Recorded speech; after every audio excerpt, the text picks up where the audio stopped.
G'day everybody, Wong here. Today's video is going to be about something I think a lot of BattleBit's players are actually pretty oblivious to, and it's something that makes certain guns feel a lot better than they used to. The change I'm referring to occurred during the RPK 16 patch, if I remember correctly. Speaking of which, the RPK is also affected by this stat I'm going to be talking about. So anyways, let's go over the changes in question and dive into what makes these changes significant for the guns that receive them, but also importantly, why players didn't notice the change from reading the patch notes. So I've made a screen grab of the patch notes here on the left and the weapon that they changed, and I'm going to discuss why this weapon is feeling way better since the patch. So first of all, let's go over some of the peripheral changes that made this gun feel a bit better, and that is the reload speed buff, a 10% speed buff, making the AK feel a little bit better. It's not the biggest change in my opinion, but it's definitely a good one. This also means that the erg grip isn't as necessary as it used to be, because that was actually one of my favorite choices on pretty much every gun, but now on certain assault rifles I don't pick it as much. That was one of the changes. Also a vertical recoil buff from 1.5 to 1.4, which is small but nice. But honestly, the recoil buff came with a horizontal recoil nerf from 0.6 to 0.8, which I would consider a nerf in total in terms of recoil. You might be thinking, well, how did a reload speed buff and a recoil nerf make the AK-74 feel better? It doesn't make any sense. But actually, this small change from 31 damage to 32 was actually a lot bigger than players think. Now, I know it's only 1 damage, and a lot of people are probably thinking that 32 doesn't make a whole difference, but there's actually a few reasons why 32 damage is really big.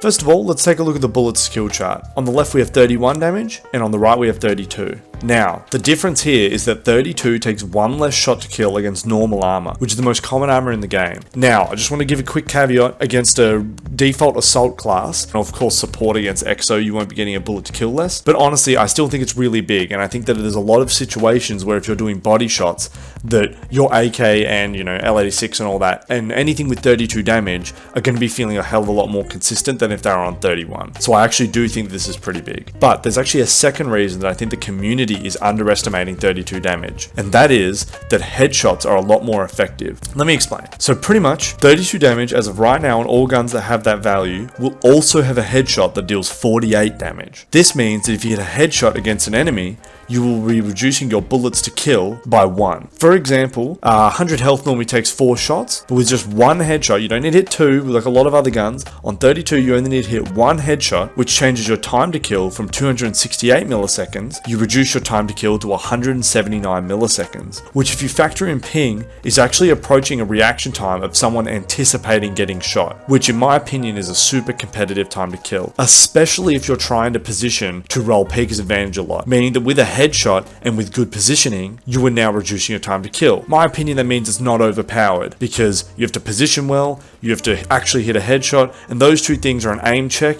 and an experience check, which I think are very good. I think that is a skill thing, and I don't think it's overpowered. Now, this headshot reducing your bullets to kill does imply that the next 2 shots after the headshot are to the body that doesn't have armor. And you might be thinking, well, I don't verse enemies without armor very often, so I'm probably never going to experience this time to kill buff. Why would you even mention it? The reason I bring it up is because in BattleBit, shooting the arms or the legs actually give the same amount of damage as shooting the chest. And actually the hitboxes for the armor don't cover the entire chest anyway, so you actually will pretty often hit those next 2 shots on flesh. So in my opinion, armor isn't that big an issue. But if you think that armor is an issue and you're too annoyed about it and you think it's not going to work, you know those meta kits where people run no helmet and either light vest or ranger vest, which is a lot of the meta players actually do run? Well, that armor value is actually so low that with 32 damage, you can reduce your bullets to kill even if you shoot a light or ranger vest. Now, if you had 31 damage, if you shot a light vest, it wouldn't work at all. Or alternatively, if an enemy has a helmet and you shoot them in the head, 32 damage still works then as well,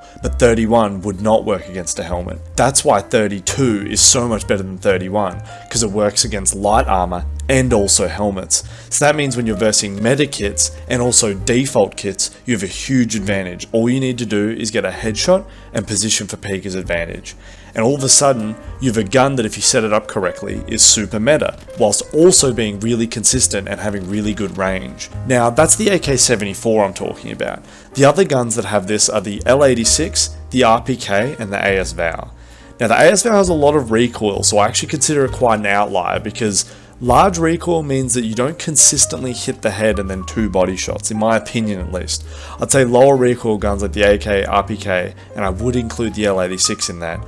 I would say all of those guns are very consistent feeling weapons that now they have 32 are even more consistent and actually have potential to be meta in my honest opinion. Now the L86 doesn't have good periphery stats like the reload speed and running speed and things, but honestly its higher fire rate than the other two makes it feel pretty friggin' deadly, especially in more compy modes like in 4v4 for example. The L86 is a pretty good gun. So if you used to use long barrel on these weapons and you're thinking, yeah well now I just get the long barrel damage, it's pretty good but I was already doing really well. Well now you don't need the recoil nerf of the long barrel. The RPK and the L86 both have good recoil anyways. The AK-74 does too, to be honest, but now you don't need that extra vertical recoil like debuff that the long barrel used to give you.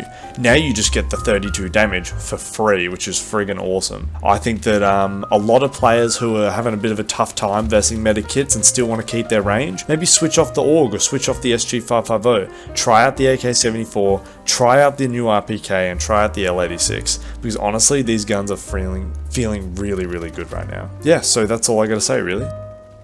Alrighty, I wanted to say thank you very much for watching, and please chuck a like if you enjoyed the video. I have really wanted to make this video for a while, but I kept making it and then going, I don't think anyone cares about this, I don't think anyone's gonna believe me kind of thing that the 32 damage is good, because I think it's really good, but I can also see the caveats of armor and things, and there's no real way to quantify how many of your gunfights actually verse armor and how many of your gunfights you shoot people in the arms. I just can't quite tell, but through my large amount of playtime and using a bunch of different weapons, my intuition tells me that I shoot the arms way more than I shoot the chest in a lot of gunfights. Not way more, sorry, but it'd be a lot more of an even split than I think people would say in the comments. But yeah, no, I hope you guys enjoyed the video. I hope it has like helped you want to use new guns, especially the L86. I think a lot of people hate that gun, but I think with these new damage buffs, it's pretty friggin' busted. Not OP, I don't think it's OP, but I do think it's really good. Almost like the old HK good, actually, in fact. But anyways, you know, really that's the whole video done. So thank you very much for watching, and if you like this style of video, go back to my old videos and check out my tutorials. I do a lot more in-depth stuff before I started doing gun reviews. And also look out for more videos, because I think that a part of me starts making videos. I've got a bunch of videos that I half made, and then I get halfway through and I go, oh, I don't think anyone's going to like it, and I end up not uploading it. And I think I'm just going to start uploading again, because I don't know what happened with that. I don't know why I started doing that, but I'm going to get back on it. And yeah, anyways, sorry, I know I'm just kind of like rambling about random crap, but if you've watched my old videos, you know I do a bit of that with the tutorials and stuff. But anyways, thank you very much for watching, and I'll catch you in the next one.